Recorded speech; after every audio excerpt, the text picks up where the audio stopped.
suis Lou Gasparini, je me présente. Je suis aussi une louve de papier. J'écris, j'anime des ateliers d'écriture et des scènes ouvertes. Et du coup, aujourd'hui, je vais vous guider à travers le petit voyage politique qu'on a conçu.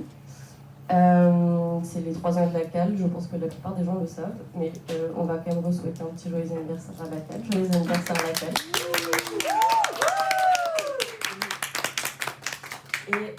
Et du coup, pour ça, on fait aussi cet événement pour c'est la 2e journée de l'anniversaire de la CAL.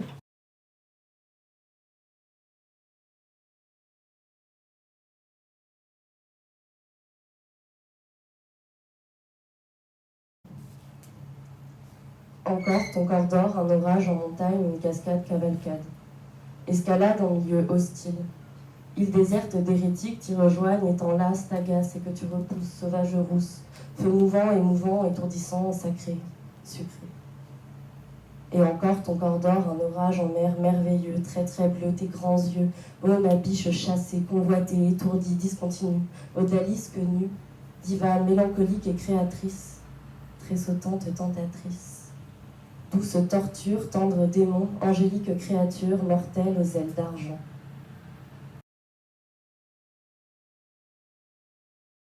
« 20 ans, où nous vivions ensemble, où nous festoyions ensemble, ce n'était nulle part ailleurs que dans les rues de Nantes. Dis-moi qu'il te souvient des soirées baisées non réalisées, des soirées baisées suspendues, des soirées baisées enrhumées, des soirées baisées endormies. Méline, dis-moi qu'il te souvient du temps de nos 20 ans, où nous dormions enlacés, du temps de nos 20 ans. Dans tes yeux passent les changements de saison au gré de tes humeurs. Tes bras m'enveloppent avec la sérénité d'une rivière paresseuse. Ton ventre a la douceur du sable chauffé par le soleil de l'été. Le soir, j'aime poser ma tête sur ta poitrine et entendre ton cœur battre comme un tambour dans une grotte. Cette découverte est bien entendu terrible, car l'Empire a arraché les racines, piétiné les bourgeons, rasé les montagnes et incendié les forêts. Terrible, car les soldats impériaux sont restés insensibles aux hurlements des animaux, des humains. Alors pourquoi écouteraient-ils les cris des arbres?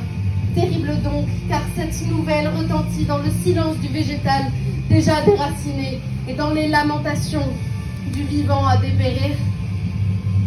Mais cette nouvelle est également grandiose, car mes adelphes, je suis sur le point de vous révéler une information que nos chercheuses se sont bien gardées de nous confier à l'Empire. Les arbres ne crient pas seulement, ils parlent également. C'est dans notre forêt que sont recueillies et entendues les premières paroles du monde végétal. Par ce premier contact, nous sommes en mesure de leur promettre que notre utopie les protégera à jamais.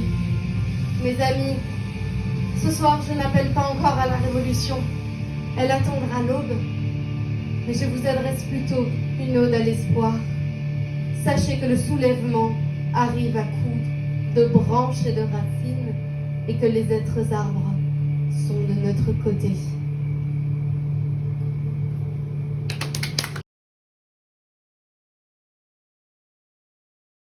Comme beaucoup d'autres, j'ai été une enfant sauvage cachée, un enfant sauvage par intermittence.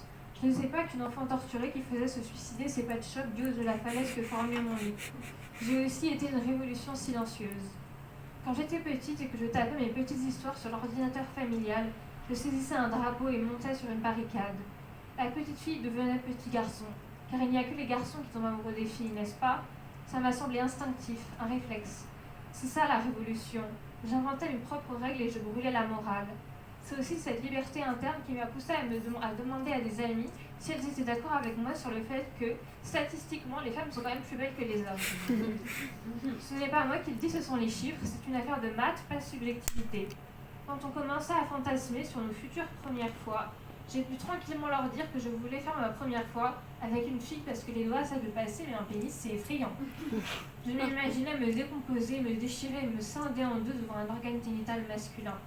Tout ça, j'ai pu le dire parce que j'ai été une enfant sauvage. Même aujourd'hui, adulte, je me souviens de cette enfance au goût de liberté. Liberté que l'on trouve où l'on veut. J'adorais la nuit parce qu'elle avait aussi un goût de liberté. Tout d'un coup, les vampires et les loups-garous sont de sortie et avec eux, tout devient possible. D'ailleurs, c'est la nuit qui m'a sauvé la vie. J'étais en marche pour devenir une parfaite petite bonne femme. Puis j'ai eu ce rêve, une pièce bleue, de la porcelaine, un piano, une inconnue rousse et mon premier baiser lesbien. C'est la nuit qui m'a sauvée du patriarcat. Je ne sais pas si on est sauvage, mais je pense qu'on s'en souvient. On doit tout faire pour l'honorer. Il faut imaginer l'enfant sauvage heureux.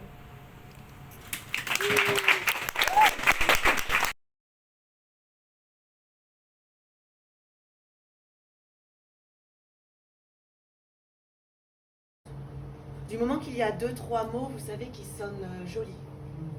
Quelques phrases qui claquent l'oreille et une cascade de métaphores. On n'y comprend pas forcément grand-chose, et alors?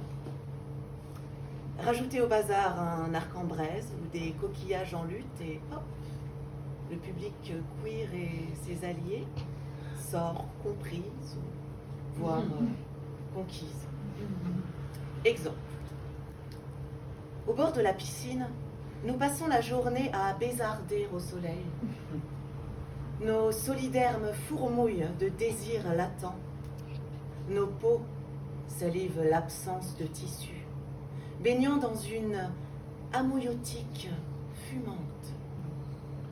On y tremperait presque le doigt, les lèvres, pour le plaisir de s'ensouiller la langue. Dans le silence opaque de nos sueurs, nous caressons nos rêves, avec la certitude de fossiliser l'éternité. Car il est grand temps de sustrancer le niveau supérieur.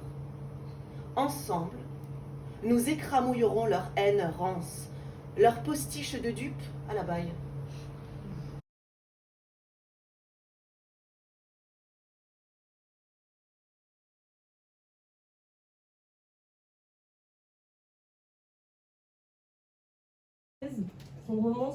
Son dernier roman sorti en février 2024.